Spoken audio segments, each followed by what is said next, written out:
यहाँ से देखिए ये हाथी, ये शंख, ये सारे पेड़ में नेचुरल तरीके से है। तो इनके पिता शुद्धोधन ने अपने महल की दीवार इतनी ऊंची करवा दी थी कि इनका बाहरी संसार से आदान प्रदान न हो। ये जो मंदिर की शैली आप जो देख रहे हैं इसको पगोड़ा शैली बोली जाती है। अच्छा, हेलो दोस्तों, स्वागत है।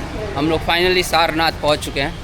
सारनाथ का ये गेट है, ये बुद्धा स्टैचू है सामने, और हमारे साथ यहाँ के गाइड साहब हैं। तो बेसिकली गाइड साहब हमको बताएंगे इसका पूरा हिस्ट्री कैसे है।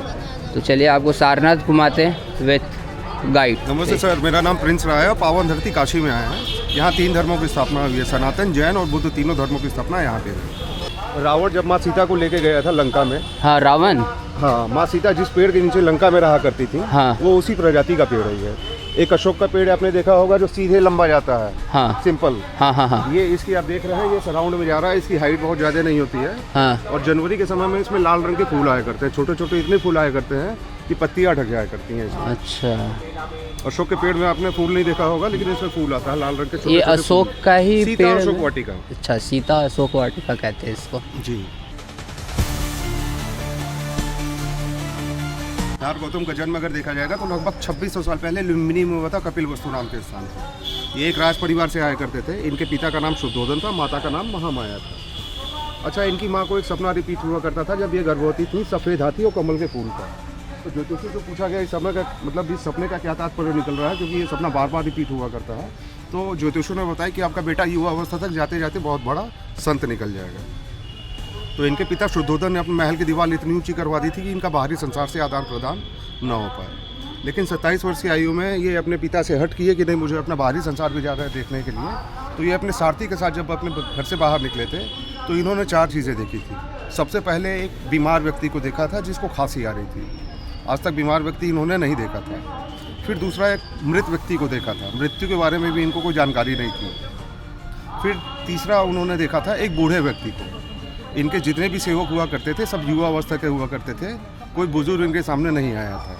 तो वृद्ध के बारे में भी इनको नहीं पता था। और चौथा एक व्यक्ति को देखा था जो संत था, किसी पीपल के पेड़ के नीचे बैठ के वो तपस्या कर रहा था। फिर वो अपने घर पे आए। उसी दिन इनके बेटे राहुल का जन्म हुआ, और तब इन्होंने अपने भोर में पर्दा हटा के देखा तो इनकी पत्नी यशोधरा, माना जाता है कि उस समय विश्व की सबसे सुंदरतम स्त्रियों से इनका विवाह कराया गया था।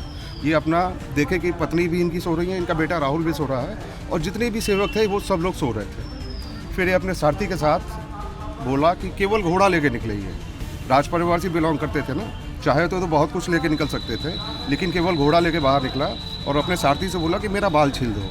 तो इनके सारथी ने बोला कि मेरे पास इतनी क्षमता नहीं है कि हम आपका बाल छील पाए।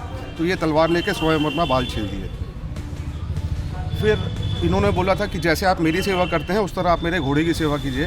सारथी को उन्होंने छोड़ दिया वहाँ। फिर ये गए कई गुरुओं के पास गए, लेकिन सेटिस्फाई नहीं हुए किसी से। फिर ये गए बोध गया। बोध गया में बैठ के ये पीपल के पेड़ के नीचे तपस्या किया करते थे। तो उसी समय इनके 5 शिष्य बने थे जो सनातनी ब्राह्मण थे। एक सुजाता नाम की महिला हुआ करती थी जो डेली शाम के टाइम पीपल के पेड़ के नीचे खीर ले आकर रखा करती थी। तो सिद्धार्थ गौतम उस खीर को खाना चालू कर दिए थे प्रसाद के स्वरूप में। तो इनके 5 शिष्यों के मन में ये भ्रम फैल गया कि हमारे गुरु का दिमाग भ्रमित है, एक महिला जो शूद्र है उसके हाथ से ये खाना खाना चालू कर दिया। तो 5 शिष्यों ने उनका वहाँ पे परित्याग कर दिया। फिर ये गए डीप मेडिटेशन में। पंच तत्वों से हमारी शरीर बनी होती है ना, अग्नि, जल, वायु, भूमि, आकाश। तो ये पंच तत्वों से अपनी शरीर बनी होती है। ये नेचर से एनर्जी क्रिएट करना चालू कर दी थी। अन्य जल इन्होंने त्याग दिया था। जिस दिन इनको ज्ञान की प्राप्ति आई वो भी दिन आपका पूर्णिमा का था। पूर्णिमा का था। फिर वो आए, इस काशी जनपद में आए। तो 2600 साल पहले जो इस जगह का नाम हुआ करता था वो था, जहाँ पे आप लोग खड़े हैं सारनाथ, ये था ऋषिपतनम मृगदया वन। ऋषिपतनम का मतलब यहाँ पे ऋषियों का वास हुआ करता था, और मृगदया वन का मतलब यहाँ पे हिरणों का जंगल हुआ करता था जो आज भी मौजूद है यहाँ पे। यहाँ पे आने के बाद जो 5 शिष्य उनको छोड़ के चले गए थे, फिर इनके पास आए, वापस आए, इनके पास से क्षमा मांगा। पीपल के पेड़ के नीचे बैठ के ये तपस्या कर रहे थे। तब इन्होंने बहुत बढ़िया बात बोली थी। बोला था कि बुद्धम शरणम गच्छामि। इसका तात्पर्य ये हुआ कि आप अपने बुद्धि के वश में जाइए। मन के वश में, चाहे इंद्रियों के वश में जाके कोई कार्य आपको नहीं करना चाहिए, बुद्धि के वश में जाके कार्य कीजिए। फिर दूसरा इन्होंने बोला संगम शरणं गच्छामि। ब्राह्मण, क्षत्रिय, वैश्य, शूद्र करके मनुष्यों को अलग अलग वर्णों में न बांटा जाए। जो भी मनुष्य इस धरती पे आया है सब लोग समान रूप से रहेंगे, कोई छोटा या बड़ा नहीं माना जाएगा, वर्णों में ना मनुष्यों को बांटा जाएगा। फिर तीसरा इन्होंने बोला कि धर्मम शरणं गच्छामि। इसका तात्पर्य ये हुआ कि आप अपने धर्म के मार्ग पे चलिए, अधर्म के मार्ग पे मत चलिए। ये उपदेश उन्होंने गुरु पूर्णिमा के दिन दिया था। ठीक है। और 80 वर्ष की आयु में इनका कुशीनगर में महापरिनिर्वाण हुआ था। कुशीनगर जान रहे हैं कहाँ पे है? यूपी के एक डिस्ट्रिक्ट है जो गोरखपुर के बगल में पड़ती है, जहाँ पे 80 वर्ष की आयु में पीपल के पेड़ के नीचे इनका महापरिनिर्वाण हुआ। तो जन्म लिया पीपल के पेड़ के नीचे, ज्ञान की प्राप्ति आई पीपल के पेड़ के नीचे, प्रथम उपदेश उन्होंने पीपल के पेड़ के नीचे दिया और इनका महापरिनिर्वाण हुआ 80 वर्ष की आयु में, वो भी पीपल के पेड़ के नीचे। ये सब घटनाएं चक्र चली पीपल के पेड़ के नीचे और पूर्णिमा के दिन चली थी, अलग अलग पूर्णिमाओं के दिन चली थी। अब इन चारों मुद्राओं के बारे में आपको बता दें, इधर आए। सबसे ऊपर बैठी हुई प्रतिमा है, इसको योग ध्यान मुद्रा बोलते हैं। जी, जब से इन्होंने मेडिटेशन स्टार्ट किया था, योग ध्यान मुद्रा। जो बीच में बैठी हुई प्रतिमा है, अग्नि और जल लेके बैठी हुई है, इसको अभय मुद्रा बोलते हैं। अभय मुद्रा का मतलब होता है, ना मुझे किसी से डर है, ना मैं किसी से भय करता हूँ, ना मेरे मन में किसी प्रति स्वार्थ है, ना मेरे मन में किसी प्रति लालच है। और अगल बगल मुद्रा है जो आप देख रहे हैं, इसको धर्म चक्र प्रवर्तन आशीर्वाद मुद्रा बोलते हैं। एक प्रतिमा आप वहाँ पे दिखाएंगे, हम आपको चल के आगे दिखाएंगे, उसको बोलते हैं भूमि ध्यान मुद्रा। जब ये, जैसे कि हमने आपको बताया कि जब इनके पांचों शिष्य इनको छोड़ के चले गए थे, तो ये नेचर से एनर्जी क्रिएट कर रहे थे। उनका राइट हैंड जमीन को टच कर रहा है वहाँ पे, वो भूमि से एनर्जी क्रिएट कर रहे थे, भूमि ध्यान मुद्रा। ये जो ट्री आप देख रहे हैं, ये बोध गया से एक अंश लेके आया गया था 1964 में, जो बुद्ध पूर्णिमा के दिन प्राण प्रतिष्ठित करके स्थापित किया गया है। अब प्रकृति के द्वारा जो बनाई हुई चीज़ें हैं, नेचुरल चीज़ें, आप इसको ध्यान से जब देखेंगे तो इसमें आपको कई कलाकृतियाँ आपको दिखाई दे देंगी। जैसे आपको हाथी दिखाई दे देगा, शेर दिखाई दे देगा, मनुष्य दिखाई दे देंगे। इसको अगर आप ध्यान से देखेंगे तो आपको हर चीज़ इसमें आपको दिखाई दे देगी।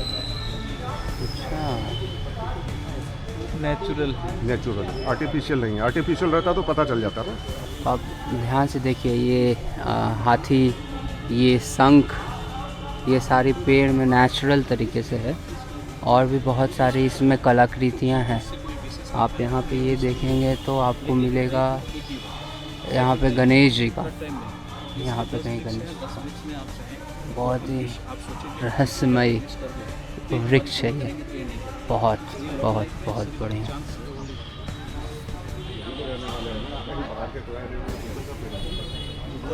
बहुत बढ़िया। ऐसे इसको राउंड लगाना पड़ता है और वहाँ देखिए वो पावर बैंक जैसा बना हुआ है। बताइए। ये जो बोधि ट्री है, ये बोध गया का एक अंश लेके आया गया है। लेकिन आज अभी आप जब बोध गया में जाके देखेंगे तो वो जो पुराना पेड़ है उसको सपोर्ट करके रखा गया है, बड़े बड़े रॉड से सपोर्ट किया गया है। इस ट्री को बोध गया में जो ट्री हुआ करती थी उसको 3 बार कटवाया गया है। सबसे पहले सम्राट अशोक की पत्नी ने कटवाया था, फिर एक 6वीं शताब्दी में बंगाल का शासक हुआ करता था जिसका नाम शशांक था, उसने कटवाया था, और तीसरा कटवाया था बख्तियार खिलजी ने। और 2 बार नेचुरल डिजास्टर की वजह से वो पेड़ गिर गया, लेकिन वो पेड़ पौधा फिर से पनपता रहा। आज के डेट में वो देखा जाएगा तो वो 5वीं जनरेशन का ट्री है।